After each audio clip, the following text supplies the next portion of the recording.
Okay, there we go. Hey, my Legion, how y'all doing today? I'm here today to review a movie called Pineapple Express. Came out in 2008. I remember it was reviewed on Ebert and Roper. I think they both liked. I think I'm not. I think they both liked it. I never saw it. I know Seth Rogen was in some movie like Knocked Up and stuff like that. I never seen that one either. I remember seeing Zach and Mary make a porno, and that was great. That was really fun. They never talk about a Kevin Smith movie, but that's really good, right? Well, anyways, kind of ironic. 'Cause I've said I've never seen Pineapple Express. People say you gotta see it, you gotta see it, you gotta see it. I never did, and I know I was on live stream. I'm on my live stream, right?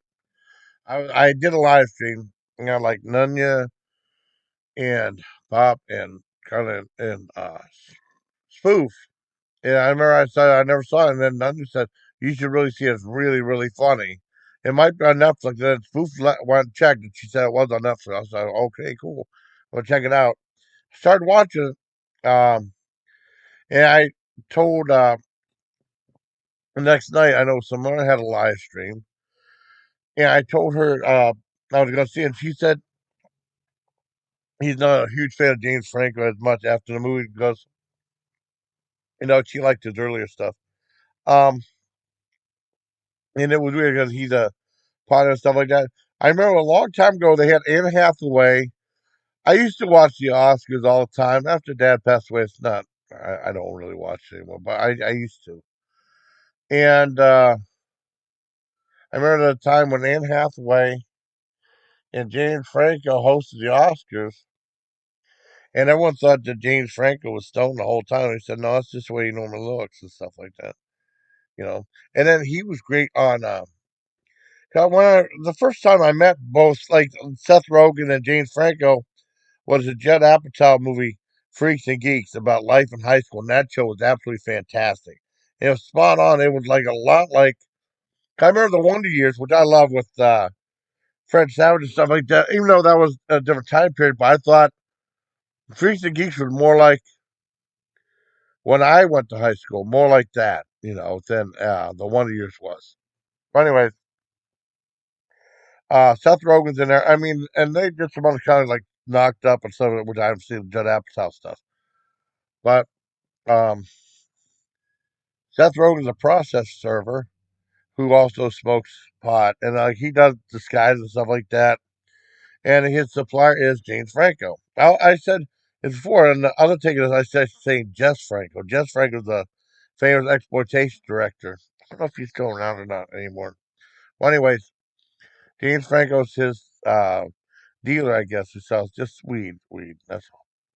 And all of a sudden, they said there's a processor. This guy that ends up being his supplier and stuff like that. And it's like, oh no, I don't know. If that's a good idea. But it goes down. I think he was gonna go. He parked in front of his building. And then you see this one cop playing with Rosie Perez coming in, and they shot this guy, and he sees it, and he freaks out, and he smashes the car, and they saw someone do that, and then he throws out his joint that James Franco gave him, and it's a special strain of Mary Jane that no one else has called Pineapple Express. And the bad guy, picked it up and goes, "Oh, it's Pineapple Express," so he knows who to go for. And after that, it's like it's a comedy, but there's also like some action and fighting and stuff like that. And I'll tell you what, I mean the script is pretty funny. I mean the vocal stuff is pretty funny, but I'll tell you what, the physical stuff, the physical fighting stuff, is very creative and very slapstick and very funny, very creative. For I mean, some of it's super violent, but I mean very very funny though for the most part. I mean, a couple of parts aren't a little more serious, but I mean a lot of the violence in there is played for laughs. I mean, it's really a lot of fun. I really enjoyed the movie. I finally saw the dang thing. Um, yeah, I really, really thought it was a cool show. Um, and it's on Netflix right now. And it said last day to watch on Netflix is February 28th. I gotta watch. I know John said it wasn't that good, but I'm curious to see Observe and Report with Seth Rogen. And people thought it was something, and it was turned to be something different. I still want to see that. It's like at 90. I still gotta see that though. I gotta watch Knocked Up too, because I do like Judd Apatow. I never saw Bridesmaid too. I don't know if that was Judd Apatow or not. I heard Bridesmaids. Spoof said Bridesmaids supposed to be really funny. I'll check that out too. But you watch. I mean, I like Judd Apatow. He's got some other stuff I want to see too. I was still with a huge friend. Um, his TV work. There was a show called Freaks and Geeks, like I said, was great. And then there was a show called Undeclared on Fox. It only lasted one season.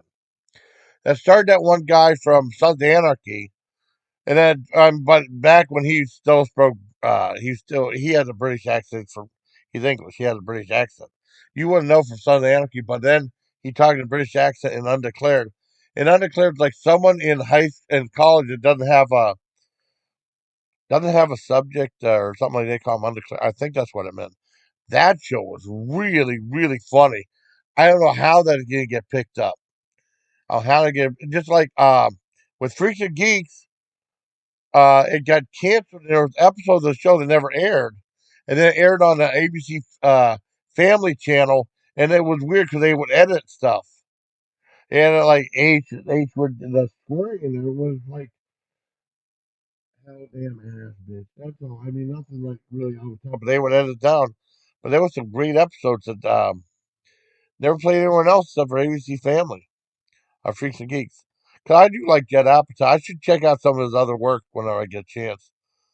There's just so many movies, so little time. I remember it used to be just the opposite. I used to be caught up with movies and stuff for the most part. I do have extensive knowledge. Well, I've been told I have extensive knowledge of movies and stuff. Um, but I really, I really enjoyed Pineapple Express. It's a lot of fun. I give it a 10 out. Well, I give it a, I give it a 9.25 out of 10. So I hope you like this video. I hope you like this review, everybody. Till next time, please take care, my legion. All right. Bye, everybody.